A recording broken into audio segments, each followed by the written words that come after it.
I love romance anime. I also love comedy anime. So it should come as a surprise to no one that one of my favorite genres of anime are romantic comedies. Working, Kaguya-sama, and Tonikawa are some of my absolute favorite anime. Safe to say, I'm a big fan of rom-coms. So when I watched the first episode of Horimiya, I got the feeling that I was watching something very special. And as I kept watching, the show just got better with every episode. The characters are engaging, fun, and genuinely feel like real people. The dialogue is well written and just witty enough to make sure it never becomes stale. And the comedy, while not the show's strongest suit, is very funny at times. However, it all takes a background to the by far best part of the show, which is the actual romance between Hori and Miyamura. Their relationship feels totally real, and their growth during the show is incredibly entertaining to watch. And in episode 7, the most incredible thing happens. Two characters in an anime actually fuck. What? They actually went all the way instead of dragging it out till... Wait a second, episode 7? They went all the way in episode 7. That feels a little early, but alright. The show might have had a bit of a fast pace up until now, but I'm sure Cloverworks know what they're doing. I'm sure the rest of the show will be just as good. 1, 2, 3, funk it. My darling, I love you, I love you, I love you, I love you, I love you, I love you, I love you, I love you, I love you, I love you, I love you. I'll be honest, at first I didn't really think much of what happened in episode 7. I thought it was cool that the show didn't hold back, but it wasn't exactly anything groundbreaking. I just expected the show to hold the same amount of quality for the rest of its runtime.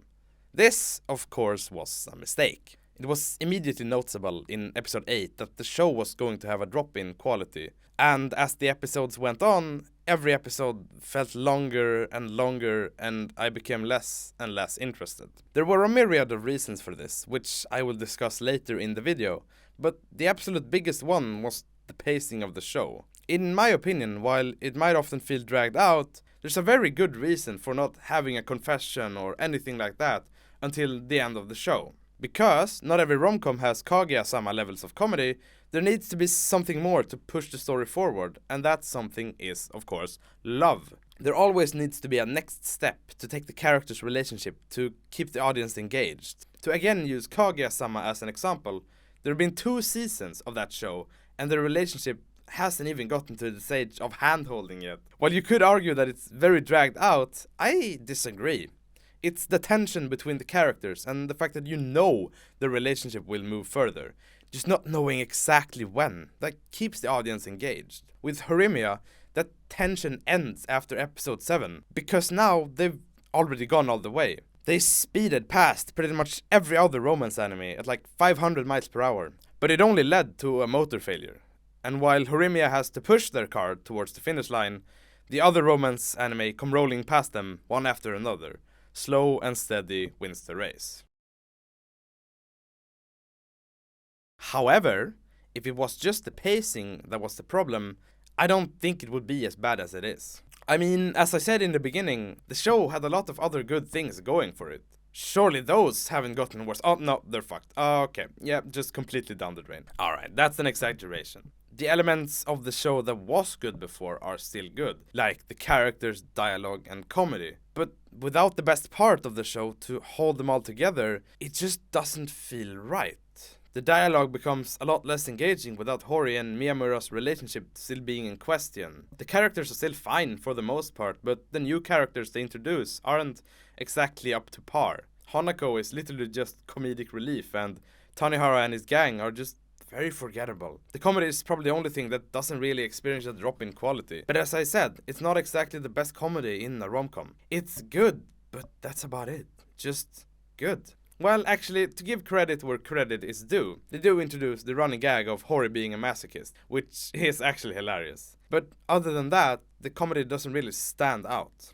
All these elements combined makes Horimiya feel like a pretty good slice of life anime. And that would be fine if this, was a slice of life. But if you look right there, it doesn't say slice of life. Oh, wait, it does.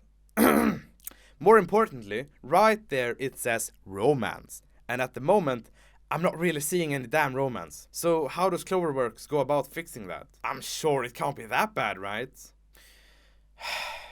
I should have learned my lesson by this point. All the previously discussed points are absolutely contributors to the downfall of Horimiya. See what I did there? Title of the video. Anyway. For fuck's sake. There is one thing the show did for me that completely dug the grave of my enjoyment of the show. As previously established, the tension in the romance between Hori and Miyamura broke when they had sex. When they did the fucky wucky uwu.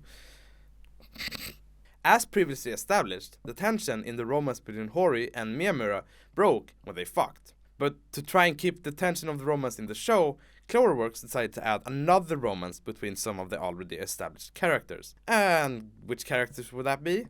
Well, take a guess right now, and if you get it right, you win absolutely nothing. A. Ishikawa and Yoshikawa. B. Ishikawa and Sakura. Or C. For some god-awful reason, it becomes a love triangle between Ishikawa, Yoshikawa, and Sakura. But they wouldn't do that, would they? Right? Of course it's C! Why wouldn't it be? Let's make one of the most generic romance stories in a show that so far has had one... Let's make one of the most generic romance stories in a show that so far has had one of the most absolute strongest couples in recent romance anime. Because that's a great choice, isn't it? What bothers me even more is that before this point, there had already been seeds planted for a romance between Sakura and Ishikawa. But instead of following up on that path, which, by the way, I was completely on board with, apparently Yoshikawa also likes him, even though their relationship was pretty clearly established as a pretty much best friend relationship. Which was incredibly refreshing, actually, as a man-woman best friend relationship without romantic interest isn't exactly common in anime.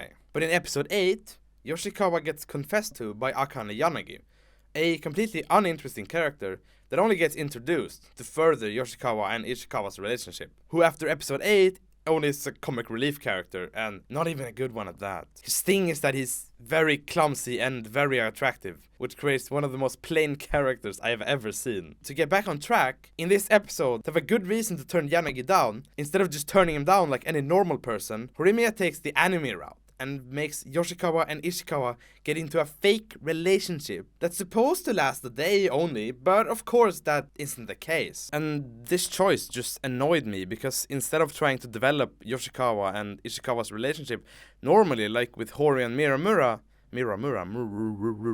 like they did with Hori and Miyamura, which, if they would have done that, I would be fine with that development, even though I do prefer Sakura. They decide to take the generic anime route instead, which I feel just devalues their whole relationship. But even after all this, there was still time for this show to spiral even more out of control, because in episode 10, the show completely died for me, when it revealed that Sakura confessed to Ishikawa off-screen.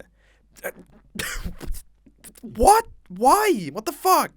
The character that had been built up to like Ishikawa since episode 4 confessed off-screen. And the worst part is that it only happened to progress Ishikawa's and Yoshikawa's relationship. Because Ishikawa and Yoshikawa were in a fake relationship, Sakura already thought that they were dating. And so Ishikawa didn't feel the need to clear up any misunderstanding. And when asked what he would have said if there was no misunderstanding, he said, "Please, Kono-san's way out of my league. I wouldn't be good for her." All of this annoyed me to no end, because it felt like such a disservice to Sakura's character. All that build-up to not even confess on screen, it really, really rubbed me the wrong way. The next episode is just a bunch of nothing, and half of it is dedicated to Shu's little sister, even though Shu himself is a barely established character. Whatever. Episode 11 is half dedicated to progressing Yoshikawa's and Ishikawa's relationship, which, if you've been paying half attention to this video, you would know how I feel about that. And so here's a demonstration on how I watched that episode. Because I was doing this, on my first watch, I managed to miss the most important part of the episode. And it wasn't until the next day, when I saw a clip on Instagram, that I realized that Miyamura had asked to marry Hori. And I was just genuinely taken aback. So I went back and I watched the second half without skipping it. but it didn't really spark my interest. Instead, it just proved to me once again that the pacing was too fast. And in the last episode, I again was just... But I stopped in the second half and just finished the show normally. At this point, I had really lost all interest in the show, but a couple moments did remind me why I liked the show so much at first. But after finishing it, I could only feel disappointed. Disappointed in how much wasted potential this was, and that if it was just done right, it truly could have been one of the best rom-coms from modern anime. In conclusion, I'm very disappointed with Horimiya. It started off absolutely incredible, and even in the first 2 to 3 episodes, I was getting ready to rate it a high 9. But as the show progressed, I realized that the pacing was way too fast, and as soon as episode 7 was over, the show headed into a real downward slope. That, combined with everything else I talked about, made me completely lose interest after episode 10. As I understood it, there was a ton of material skipped over from the manga, and I feel like this could have easily been either 2 or 3 seasons, or at least a 24 episode anime. But instead they rushed through the whole manga in 13 episodes, and it really just shows. And with the half of the show being great and the other half being below average, I'm giving Horimiya a final score of 7. I'm giving it a 7 out of 10. I was originally going to rate it a 6, but I changed my mind while recording the video because I realized the first half of the show is good enough to balance out the latter part of the show, which isn't that bad. As I said, it's only like below average in my opinion.